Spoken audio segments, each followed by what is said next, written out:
If you're a small space gardener, you might think you can only grow a few plants because you're so limited on space, and in this video, I'm going to show you why that might not be true. Kevin Espiritu here from Epic Gardening, where it's my goal to help you grow a greener thumb. When I first started gardening, I was in a townhouse. It's 2010.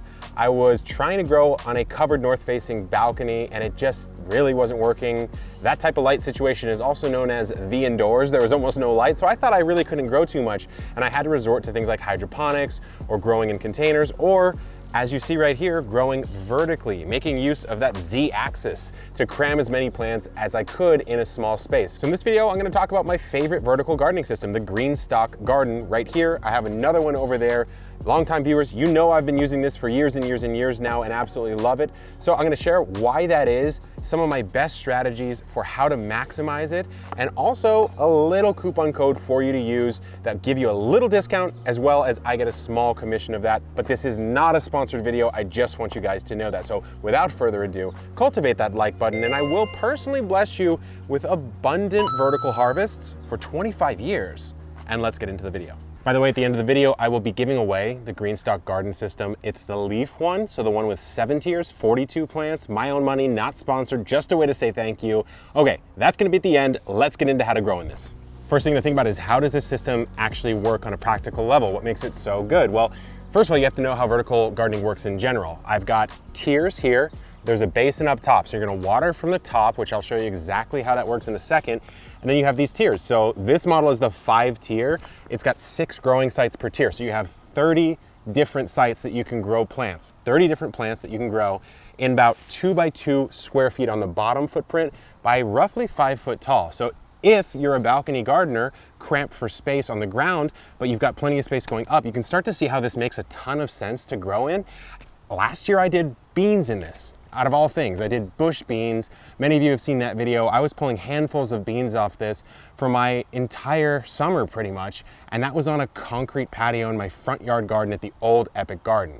So let's talk about one of the biggest problems that I've run into in different types of vertical gardening systems. It's really just the watering aspect, because the water has to come in through the top and then it filters through the soil.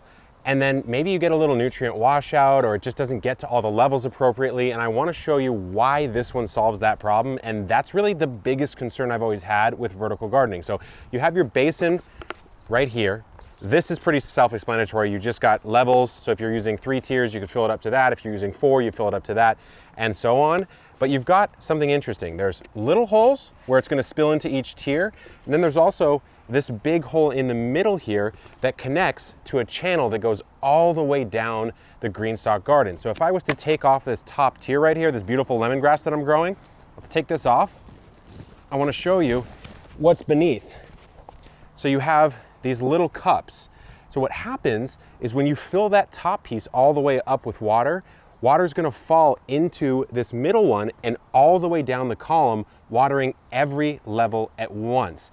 That's why it's such a good system, in my opinion. It solves that watering problem when you're going from top to bottom, so you don't wash nutrients out of the top layer and then end up with a ton of nutrients down in the bottom layer, and vice versa. All these different things that can go wrong when you're watering in this unconventional way, where plants are stacked on top of one another. So that is one of my favorite things about this, but I do want to show you how it works in action. So let's fill it all the way up. We're gonna go all the way up to this 5 level right here. And as soon as we go over this, you're gonna see it's gonna start dropping water down that column into each of those little plate cups, which I'll show you in just a second, but I do wanna fill it up just at least a little bit more. I'm probably just gonna go up to the 3, because like I said, I already watered it, so it doesn't quite need that much water. So let's go here. You're gonna need a decent amount of spray, because of course some of it's falling down, which is lowering the level. But we're up at about 3, so let's turn our hose off. Already we can see it watering right there. It's starting to drip into this next layer. So you have a double fault. You've got water can go from one layer to the lower layer, but also it's filling up a cup and watering directly in the center of each layer. So as soon as we filled it up, it threw water into this cup and all the cups down below, and this is slowly seeping into the soil with each of these 5 holes. So like I said, it waters all at once. Another challenge of growing in a vertical system is the fact that because you're growing upwards, you're by necessity sort of blocking the light from everything behind you. So you want to make sure that you don't put this GreenStalk or any vertical system in front of something that you really want to grow behind. Like I wouldn't put a tomato behind the GreenStalk. But it actually brings up another interesting question that Well, you're growing on all sides of the GreenStalk, so doesn't one side just get neglected? And actually that's true, it would get neglected unless you do something like this. So I put in 12-inch pavers, 4 of them in a 2x2 little grid so that the wheels move easily. And every other day or so, I can just move this in a circle, 180 degrees, just like that. And the other side has access to light. That's something I think is really important when you're growing, because you might find that, let's say you're growing sunflowers or, you know, all these flowers like I'm growing, this amaranth. If I was doing that and I just didn't move it for 2 weeks, the ones on the shady side would be suffering and they'd be in a world of pain, and I would think I was bad at gardening, but in fact, all I had to do was literally just move it 180 degrees. So light access, very important in the vertical garden. Next thing to think about is soil. How do you change, or do you change your soil that you're going to use in a vertical system? Let's think about what we might need to change. Well, it's going to be potentially running out of water a little bit more because it's draining out the bottom, and there are small little cells here that hold just maybe a little bit of soil. Maybe we have to add more coconut coir. But what has really worked well? Well, I've tried a couple different mixes over the course of 3-4 years now, from fresh out of the bag potting soil, like something from Espoma or something that you can find locally.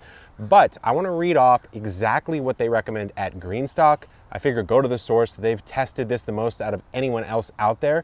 So let's figure out what they use. And it turns out it's something that's actually pretty easy to find. So I'm reading this off straight from the horse's mouth. They say it's a blend of old potting soils. That's a fantastic thing because that means you can just reuse something.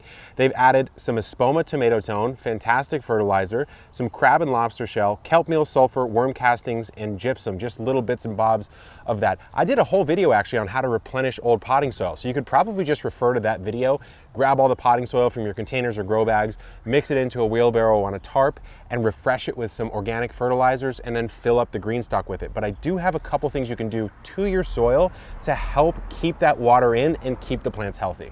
So there are a couple things you can do. Number one is to not follow my example here. Oh my gosh, there's a hummingbird right there. There's a hummingbird right there, guys. Did you see it? Hopefully it's in frame, but I just freaked out. We're gonna let that be, and we're gonna keep moving on with our lives, but cherish every moment in our lives because we're only living once.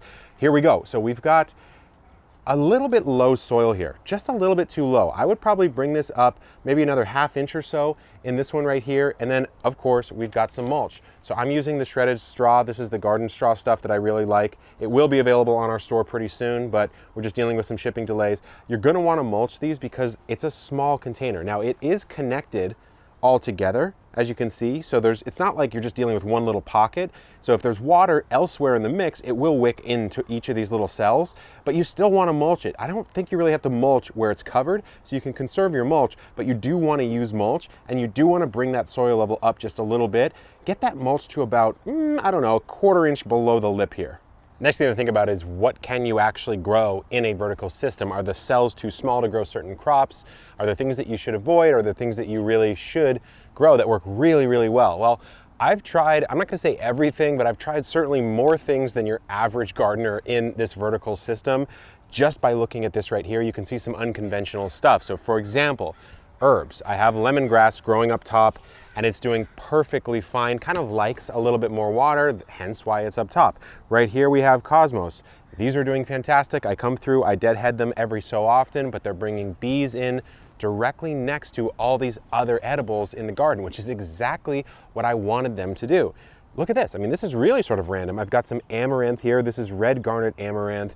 You can actually save the seed head as a grain. So not only am I growing herbs, flowers, and grains, but you can grow some other more common stuff, which I'll show you in the leaf system over there.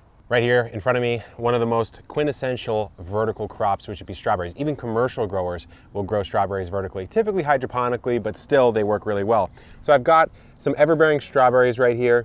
These are some juicy, juicy boys. This one's actually almost ready to eat. I could have taste tested it for you if it was tomorrow morning, but needless to say, strawberries do fantastically in these little cells here, especially on the leaf one because they're shallow rooted. They don't need to go that deep. These, you get 7 tiers, but the sacrifice that you make is they're a little bit less deep, which is perfectly fine for strawberries. So this works really well.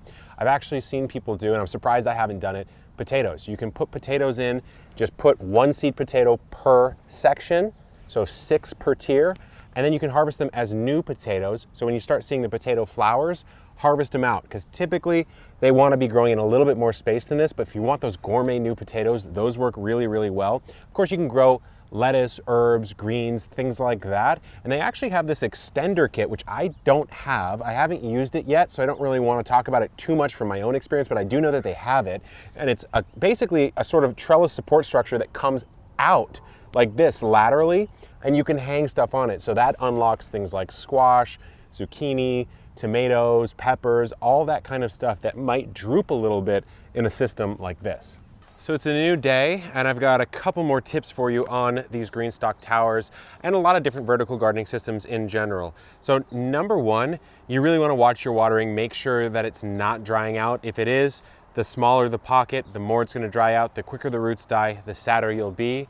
Number two, really experiment with the type of plants that you can grow. We mentioned a couple just a little bit ago, but even since we last talked, I put in some tiny Tim tomatoes, some very small container tomatoes that will grow to complete fruition in about this much space, which is exactly how much I have on each of these sides right here. So as far as the systems themselves, extremely well made. What I'm going to end up doing is in the description and pinned in the comments, I'm actually using my own money. Again, this is not a sponsored video, but I'm going to buy a GreenStalk garden leaf with every accessory for one of you down in the comments. So check that out. And then if you like the other one, so remember 7 tiers over here, 5 tiers over here. If you like the 5-tier system, at the time of release of this video, this is on the craziest sale that it's ever been on, which is $109. It's usually much more expensive than that. So if you do like the classic 5-tier, I've done plenty of videos on that, grab that. But anyways, I just wanted to say thank you guys for supporting the channel. So I like to do these little fun little giveaways,